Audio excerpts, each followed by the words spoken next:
G'day everyone.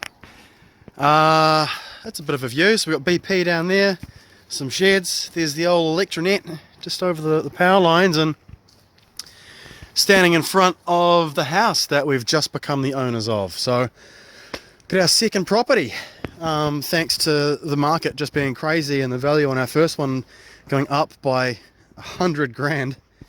So yeah, we've bought ourselves a second house. About 2,000 square meters of freehold land right in the middle of Greymouth. A little bit of privacy up here. The driveway is absolutely shocking. We'll show you that first. So big divot just here. This bit has been patched up, sure, but it really does feel very uneven. There's a dip, you can see the dip there, and just some big patches, but it just feels so tight. But the issue is, what you'd want to do, I guess, is cut into the bank a bit to widen this out. But you're never going to move that tree. It's like the biggest tree in the whole place, and you're never going to get rid of it. And I don't see, not really, a lot you can do on this side either, because that's just a shit ton of slope that you'd have to, it's, gradient that you'd have to try and backfill if you wanted to make it any wider. So you can certainly do it smoother. But yeah, so this is ours. Lords of the land, as it were. So we've got a little garage. It scares me that there's some electrically wired stuff in here, but it looks like it's all, plug in, and then that feeds your lights and shit. So I'm just going to assume that we'll have to prove and find out what's good and what's shit. There's a little hut there, which is absolutely full to the brim of trash, at least 2 trailer loads. Our drainage and water coming in this side. There's another little lean-to shed out here for, like, I guess, coal and stuff. And yeah, here we go. There's an outhouse. When we viewed the place, this was the wash house. So there's a dryer and a washing machine out here, and with a bit of a clean up, maybe a bit of plywood on the top of that or something like this will tidy up nice. There's our ceiling access in here, and insulation is good above and below. We have our kitchen, not too bad. I mean, it's a little dated, let's be honest. Nice big sink though. Apparently we need to put an extractor fan for the oven to make it rentable, which is crazy because there's a window right there. So apparently right above all this, somewhere up there, we've got to put an extractor fan, when you could just open the window. But I also kind of get that, because if it's a really stormy, windy night, you don't want to open the window up and have rain, hail, cold shit coming in onto your food. So you hit the switch and you send it away. So I get that. This fireplace is boarded up. We've got our hot water cylinder, formerly a wetback, just sitting just there. So that's all good. Put in 2007. So yeah, getting on, but definitely not as old as it could be. And this was the lounge area, just in here. There's a bit of rot on the other side of this window, and there's a little picnic table area up the back there, but quite a big section, really. And sorry, Roman. Sorry, Emma. You're going to have to fix that drain pipe too. That corner of that drain pipe right there has just rusted and rotted away. So that's that. We've got our switchboard, not asbestos, looking good. The bathroom leaves a little to be desired too. So there is a fan, but it's broken or something, so we're going to have to replace that. But we've got what looks like a pretty brand new toilet here and a brand new shower unit. The sink vanity is a little bit old, but that's okay. We could possibly replace those taps and make it up, but like clearly there's been some rotten floorboards here, and that's flexing, so we've got to make that thicker and do that up. But this is not waterproof. That is Aqualine jib, which is good, but yeah, there's going to have to be some pretty serious building work in here before we even bother painting and plastering this, which I guess we're not going to be able to use regular paint and plaster either. These cupboards here are really cool.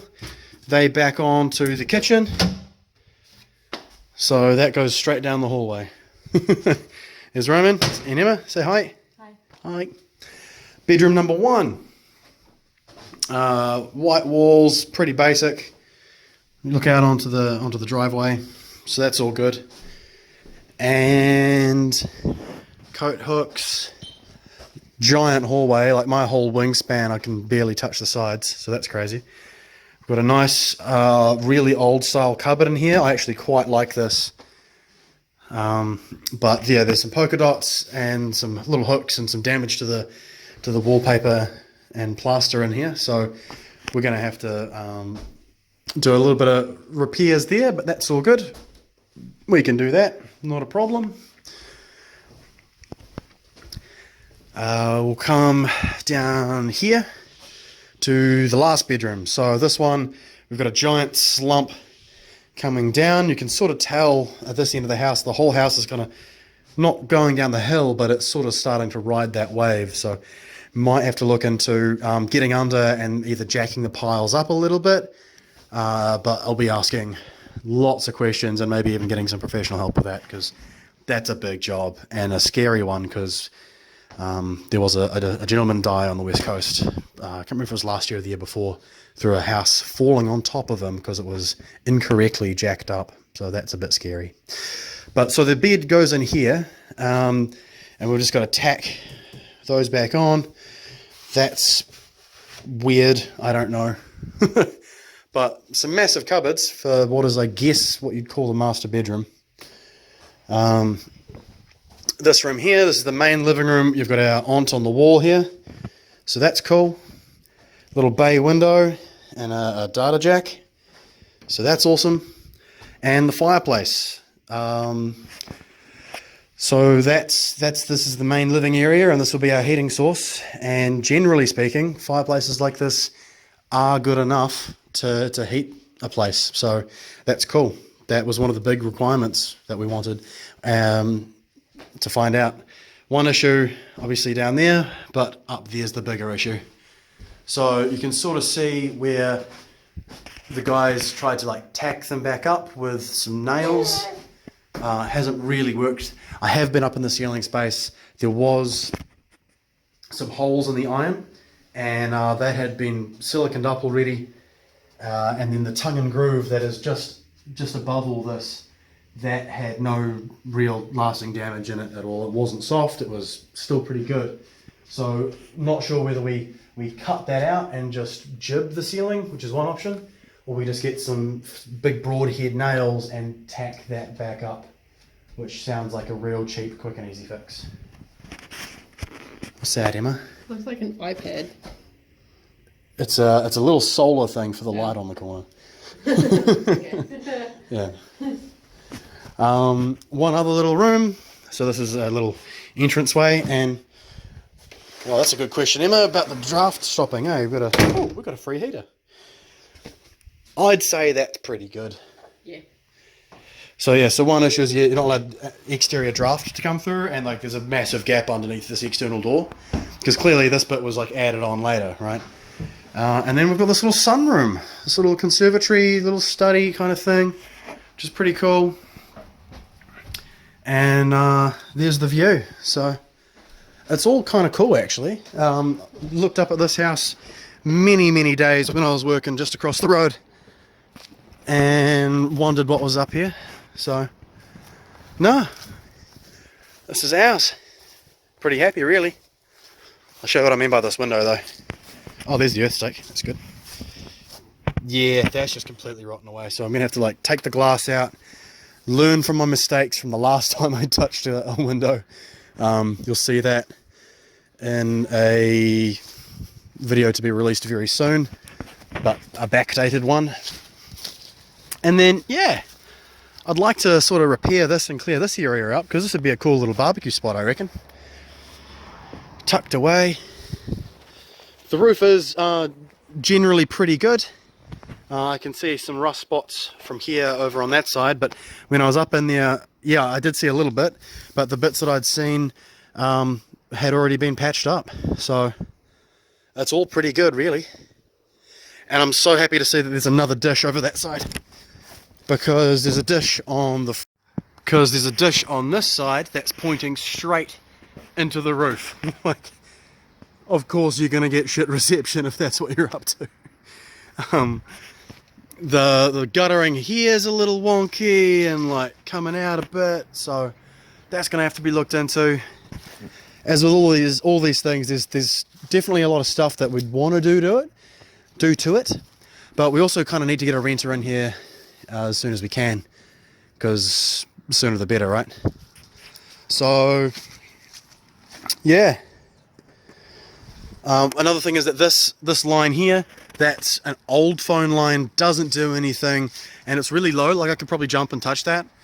So we'll I don't know about keeping that pole in the corner there, but yeah, I'll probably get rid of that, just cut it down, because there is fibre. Mr. Chad has done a very good job there, so very happy with that. But yeah, looking pretty good. We were asking the question, like, do we live up here or do we move down?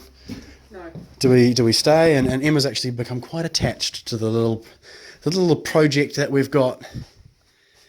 Yeah, that's awesome. No two ways about it. That's just awesome. Yeah, Em's getting pretty attached, so that's all good. We'll try and keep that. Oh, I will show one more little. I don't know why I'm bothering all the defects, but so you can sort of see that this is sort of pulling away from the house here, and like this is glass, this is plastic. So yeah, that's what I mean by like the whole front of the house is sort of slowly encroaching away. But this is it, Emma. This is step 2 of the empire, of the dynasty. What do you reckon these hooks in the ceiling are for? Some sort of swing or something like that?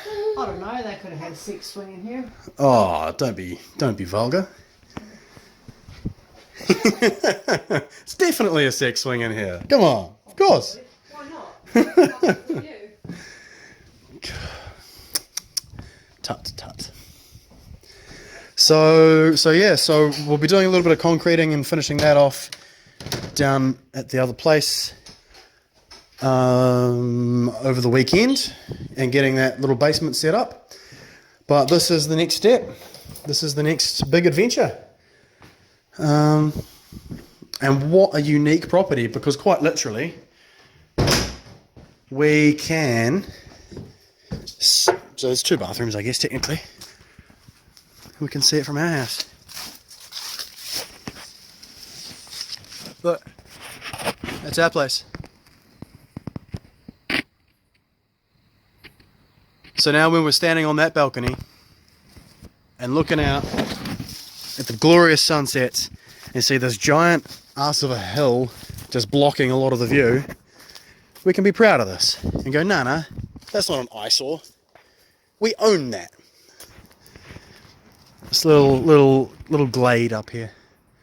And you got to admit, that's a massive house. So yeah, 205k for the place. About 25k over value. Well, over the GV done in 2018, but honestly, I think that it's more than worth it.